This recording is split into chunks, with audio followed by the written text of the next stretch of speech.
Why only Islam? In a world of diverse faiths, what sets this path apart? ہم الحاد کے روحانی اور سماجی اور نفسیاتی اسباب پہ بات کر رہے تھے، اور اس حوالے سے ہم نے 2-3 جو مشہور اور اہم اسباب ہے اس پہ بات کی تھی۔ مزید کچھ اسباب ہیں جس کی وجہ سے ایک مسلم معاشرے کا نوجوان لامذہبیت کی طرف یا مذہب بیزاری کی طرف یا روایت بیزاری کی طرف جاتا ہے۔ اس میں ہم نے جو ایک اہم سبب ہائی لائٹ کیا تھا وہ تھا خواہشات نفسانی، اور قرآن کی روشنی میں اس کو ہم نے کچھ سمجھنے کی کوشش کی تھی کہ قرآن نے ہوائے نفس کو ایک کامن کاز کے طور پر، سبب کے طور پر اور سبب الضلال کے طور پر بیان کیا ہے۔ قرآن میں بہت ساری آیتیں ہیں جو عمومی گمراہی کا سبب جو ہے وہ ہوائے نفس کو، خواہش نفس کو بتاتی ہے۔ اس کے علاوہ ہمارے ہاں 2-3 چیزیں اور ہیں۔ جدید تعلیمی نظام، جو جدید تعلیمی نظام ہے وہ ایک طرح سے ویلیوڈ ہے، نان ویلیوڈ نہیں ہے، یعنی اقداری ہے۔ ہم یہ نہیں کہہ سکتے کہ بھئی صرف ہم فنون پڑھ رہے ہیں اور سوشل سائنس کے علوم پڑھ رہے ہیں، لہذا ہمارا بچہ جو ہے وہ اس کو پڑھ کے خدا بیزاری، مذہب بیزاری کی طرف نہیں جائے گا۔ یہ جتنے بھی علوم سوشل سائنس کے ہیں، ان کی اساس میں، بنیادوں میں مادیت پرستی، میٹرلزم، خدا بیزاری، نظر نہ آنے والی چیز کی تحقیر اور اس کی جو ہے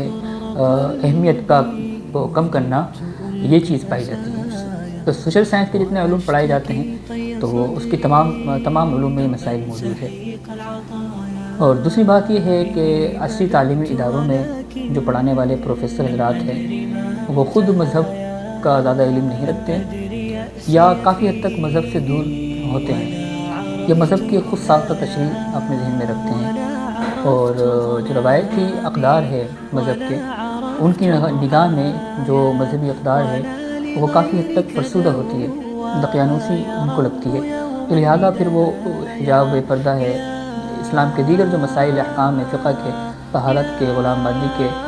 اور اسلام کے علاج سے متعلق جو مسائل ہے وہ ان کو اچھے نہیں لگتے، اس پہ وہ اعتراضات کرتے ہیں اور اس پر اوبجیکشن لگا کے طلباء کو بیان کرتے ہیں۔ تو یونیورسٹی کا ماحول ایسا ہوتا ہے کہ اچھا خاصا جو یہ نارمل ذہن کا ہو، یا ایک طرح سے آپ کہہ لیں کہ غیر جانبدار ہو، اگرچہ پکا ٹھکا کوئی مولوی نہ ہو، تبلیغی نہ ہو، تبلیغی جماعت سے تعلق نہ رکھتا ہو، لیکن بنیادی طور پر روایت کو یعنی اس پر کوئی اعتراض بھی نہ کرتا ہو، وہ شخص بھی ایسے تعلیمی ماحول میں، نظام میں جا کر کافی حد تک وہ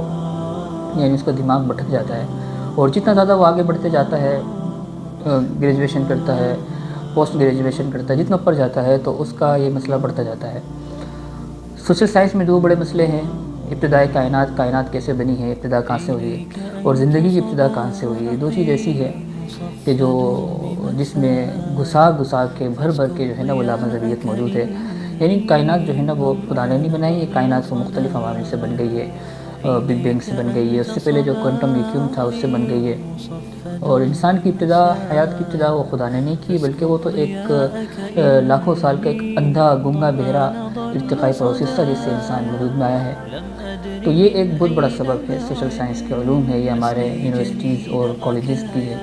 کا جو ماحول ہے، یا تعلیمی نظام ہمارا، جس کو ہم جدید تعلیمی نظام کہتے ہیں، اور جس کو بنانے والا، پیش کرنے والا، اس کی اقدار کو وضع کرنے والا گورا ہے، اور وہ گورا ہے اس وقت اس نے اس تعلیمی نظام کو مرتب کیا جب مکمل وہ کیتھولک عیسائیت کو چھوڑ کر جو ہے وہ الحاد کی طرف جا رہے تھے، اقلیت پرستی، ریشنلزم، ماڈرنزم کی طرف جا رہے تھے، تو انہوں نے اس تعلیمی نظام میں وہی اقدار ایک طرح سے سمو کے رکھی ہیں۔